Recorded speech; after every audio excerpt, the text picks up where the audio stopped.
Hello everyone. आज हम discuss करेंगे ऑडिटिंग का next part, some basic concepts of auditing. Some basic concept में इंक्लूड होता है इंडिपेंडेंस।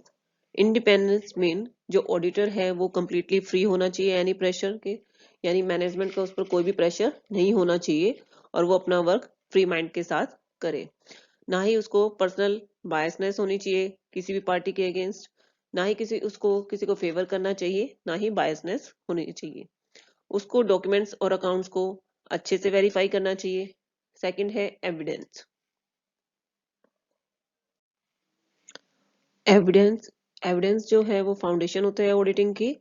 ऑडिटर जो अपना काम करता है ऑडिटिंग का, और वो एग्जामिन और सर्टिफाइज करता है बुक्स ऑफ अकाउंट्स को, तो वो ओनली एविडेंस की बेसिस पर ही करता है जो उसको प्रोवाइड किए जाते हैं। एविडेंस जो है वो करेक्ट होने चाहिए, सफिशिएंट होने चाहिए, रिलायबल होनी चाहिए। एविडेंस जो है वो कहाँ से डिराइव होते हैं? वाउचर्स और अदर डॉक्यूमेंट से डिराइव्ड होते हैं। Next is due audit care.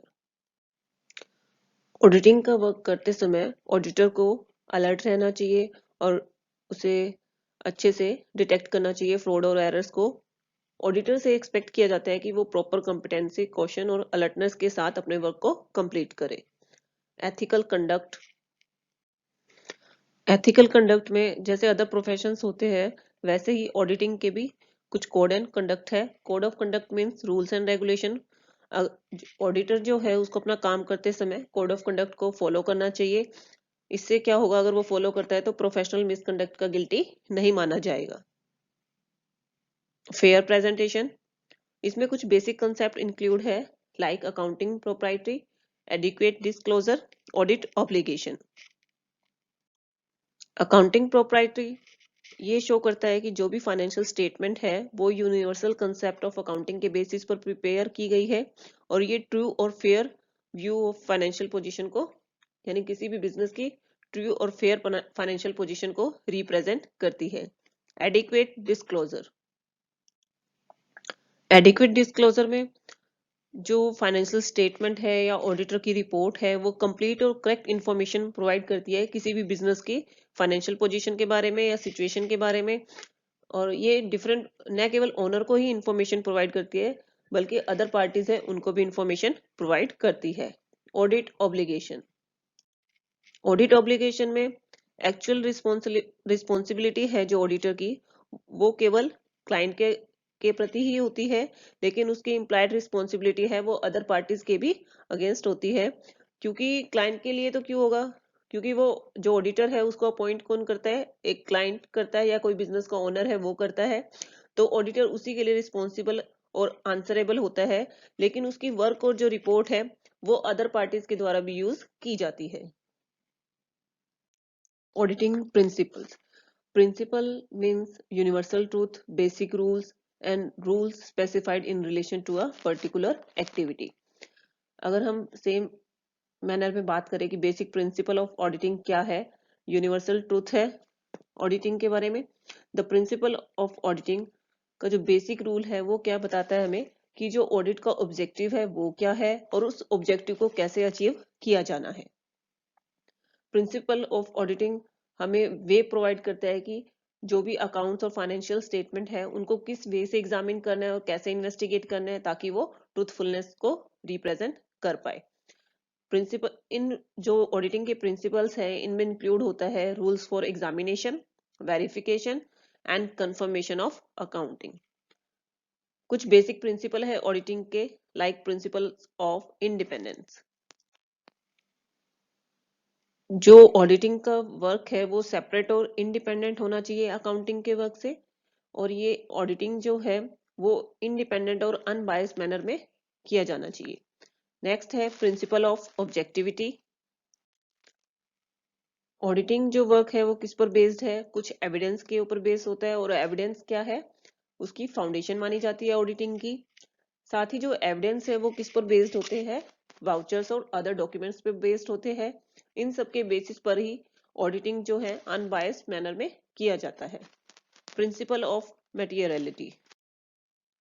Auditor को जो मटेरियल ट्रांजेक्शन्स होती है उनको एग्जामिन करता है, साथ ही साथ उसको प्रोबेबल फ्रॉड्स और एरर है उनकी भी उनको भी एग्जामिन करना पड़ता है। Principles of full disclosure.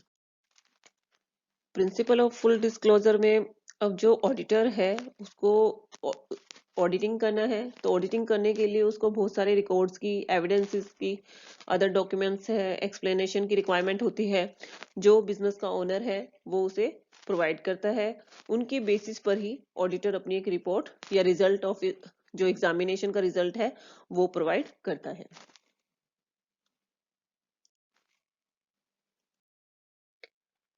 Audit procedure, audit techniques.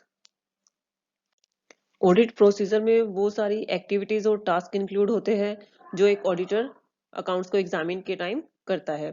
कुछ प्रोसीजर भी फॉलो किए जाते हैं जो कुछ स्पेसिफिक ऑब्जेक्टिव है उनको अचीव करने के लिए, जिससे डिग्री ऑफ एक्यूरेसी को डिटरमाइन किया जा सके। ऑडिटर कुछ ऑडिट टेक्निक को भी ध्यान में रखता है according to nature of business and specific circumstances. Auditor को जब भी ऑडिटिंग करते वक्त अगर किसी डॉक्यूमेंट की रिक्वायरमेंट है तो वो डिमांड कर सकता है मैनेजमेंट से कि उसको वो इन्फॉर्मेशन और डॉक्यूमेंट्स प्रोवाइड किए जाए ताकि वो एसेट और लायबिलिटीज का अच्छे से एग्जामिन कर सके। नेक्स्ट है audit techniques. Audit technique means वो मेथड्स है जो ऑडिटर के द्वारा फॉलो किए जाते हैं बुक्स ऑफ अकाउंट्स को एग्जामिन करते समय। तो कुछ इंपॉर्टेंट मेथड है जो फॉलो किए जाते हैं, like physical verification, physical inventory, verification of available evidences, review of the work of bookkeeping, examination of accounts, examination of source of document, examination of subsidiary accounts, analysis of financial statements. अभी हमने discuss किया audit principles, audit procedures and audit techniques. अब हम बात कर रहे हैं relationship between principle, procedure and techniques की। अब हमें प्रिंसिपल, प्रोसीजर और टेक्निक्स का मीनिंग तो समझ में आ गया है। अब हमें इनके बीच में रिलेशनशिप मेजर करना है, वो एक एग्जांपल की हेल्प से हम मेजर कर सकते हैं। अगर हम बात करते हैं कि परचेज ऑफ गुड्स हमेशा क्या है, डेबिट होता है, तो ये क्या हो गया, प्रिंसिपल है। और उसके रिगार्डिंग जो भी एक्टिविटीज कंप्लीट की जाएगी, लाइक परचेज ऑर्डर है, गुड्स रिसीव नोट है, इनवॉइस है, ये सब क्या हो गया, प्रोसीजर। अब उस और अगर हम उसका फिजिकल वेरिफिकेशन करते हैं, वेरीफाइंग करते हैं उसकी ट्रूथफुलनेस को और करेक्टनेस को, तो ये क्या है, ऑडिट टेक्निक है। Qualities of an auditor. अगर हम इंडिया की बात करें तो एक पर्सन ऑडिटर तभी बन सकता है जब उसके पास डिग्री होती है चार्टर्ड अकाउंटेंट की, और कहाँ से मिली होनी चाहिए, वो institute of chartered accountants of India के द्वारा। अब लीगल और बिजनेस क्वालिफिकेशन तो हो गई, लेकिन एक पर्सन में कुछ फॉलोइंग क्वालिटीज भी होनी चाहिए जिससे वो अपना ऑडिटिंग का वर्क एफिशिएंटली और इफेक्टिवली कंप्लीट कर सके। फर्स्ट है complete knowledge of book keeping and accountancy. एक ऑडिटर को बुक कीपिंग और अकाउंटेंसी के थ्योरेटिकल और प्रैक्टिकल एस्पेक्ट के बारे में नॉलेज होनी चाहिए। उसे वेरियस एस्पेक्ट्स और टेक्निक्स के बारे में पता होना चाहिए। अगर उसको इन सब के बारे में उसको नॉलेज नहीं है तो वो ये कंक्लूड नहीं कर सकता कि किसी ऑर्गेनाइजेशन के अकाउंट्स करेक्ट है या नहीं है। Next is knowledge of nature of the business. एक ऑडिटर को जिस भी ऑर्गेनाइजेशन या बिजनेस को वो ऑडिट करने वाला है उसके बारे में, उसके नेचर के बारे में नॉलेज होनी चाहिए। उसको सिर्फ उसके बेसिक नेचर है उसके ही नॉलेज नहीं होनी चाहिए, उसे कंप्लीट और कॉम्प्रिहेंसिव नॉलेज होनी चाहिए। एक ऑडिटर को काफी सारे एक्ट है जो बिजनेस से रिलेटेड होते हैं उनकी नॉलेज होनी चाहिए, जैसे पार्टनरशिप एक्ट है, companies act, income tax act, factories act, sales tax act, sales of goods act, contract act, negotiable instrument act.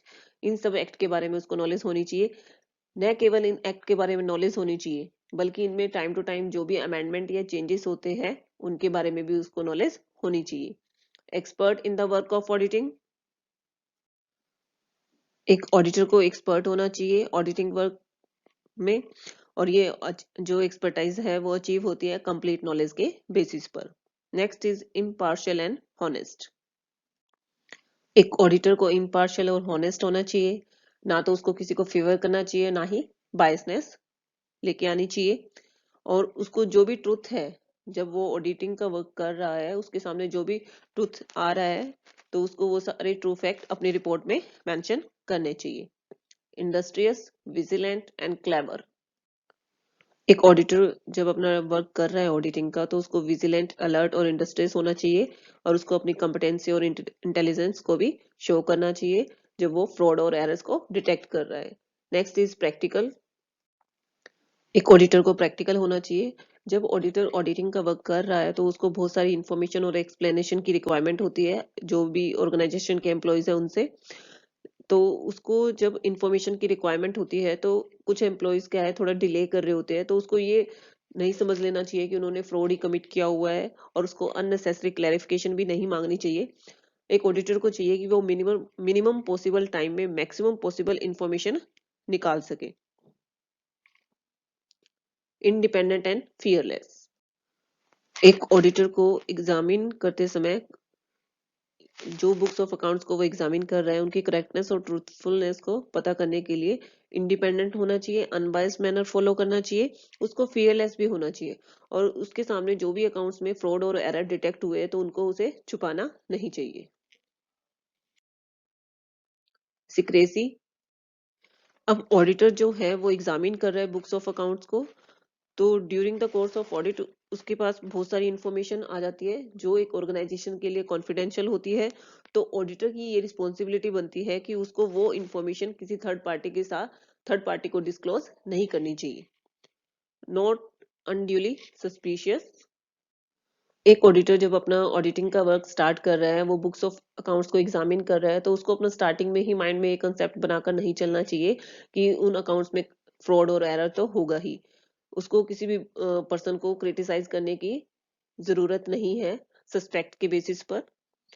Ability to express himself clearly और इन्फ्लुएंशियली। अब ऑडिटर क्या करता है, जब उसका ऑडिटिंग का वर्क कंप्लीट हो जाता है तो उसको एक रिपोर्ट प्रिपेयर करके ओनर को या अपने क्लाइंट को प्रोवाइड करनी पड़ती है। तो इस रिपोर्ट को उसे ब्रीफ में बनाना होता है, क्लियर होना चाहिए। उसे ऐसा इतना भी ब्रीफ में नहीं बनाना है कि जो इंपॉर्टेंट बातें वो कहना चाह रहा है वो उससे छूट ही जाए, लेकिन इतना डिफिकल्ट वर्ड भी यूज नहीं करने चाहिए कि जो रीडर है उसको वो समझ में ना आए। Types of auditor. 3 types of auditor है। फर्स्ट है immature auditor, professional auditor, government auditor. Immature auditor. Immature auditor वो ऑडिटर होते हैं जो कॉम्पिटेंट नहीं होते हैं ऑडिटिंग वर्क के लिए, और वो सिर्फ अपनी हॉबी के लिए ही काम कर रहे होते हैं, और मेनली उनको ऑनरेरियम पे किया जाता है, तो इनको ऑनरेरी ऑडिटर भी कहा जाता है। इन सब ऑनरेरी जो ऑडिटर है वो उतना एफर्ट्स और हार्ड वर्क नहीं दे पाते ऑडिटिंग वर्क में, जिसकी वजह से क्या होता है कि वो बुक्स ऑफ अकाउंट्स को अच्छे से एग्जामिन नहीं करते हैं, और इससे क्या होता है कुछ पार्टीज है उनको लॉसेस भी फेस करना पड़ जाता है। नेक्स्ट है प्रोफेशनल ऑडिटर। प्रोफेशनल ऑडिटर जो है वो institute of chartered accountants of India के द्वारा क्वालिफाइड होते हैं, वहां से उनको डिग्री मिली होती है, और वो कॉम्पिटेंट और अप्रूव्ड ऑडिटर होते हैं। और आजकल सभी business organisation like sole proprietorship, partnership firm, companies वो अपॉइंट करती है प्रोफेशनल ऑडिटर्स को अपनी बुक्स ऑफ अकाउंट्स को एग्जामिन करने के लिए। और जो ये ऑडिटर है वो किसी ऑर्गेनाइजेशन के एम्प्लॉयज नहीं होते हैं, और इनको कॉन्ट्रैक्ट के बेसिस पे अपॉइंट किया जाता है एक रीजनेबल कंसिडरेशन और रीजनेबल पीरियड के लिए। Last is government auditor. Government auditor वो होता है जो गवर्नमेंट्स की बुक्स ऑफ अकाउंट्स को ऑडिट करता है, जो सीनियर मोस्ट ऑफिसर है ऑडिट डिपार्टमेंट में इंडियन इंडियन गवर्नमेंट में, तो वो है controller and auditor general of India. CAG जो है वो है जो गवर्नमेंट ऑफ इंडिया के बहुत सारे ऑफिस के अकाउंट्स को ऑडिट करता है। Thank you.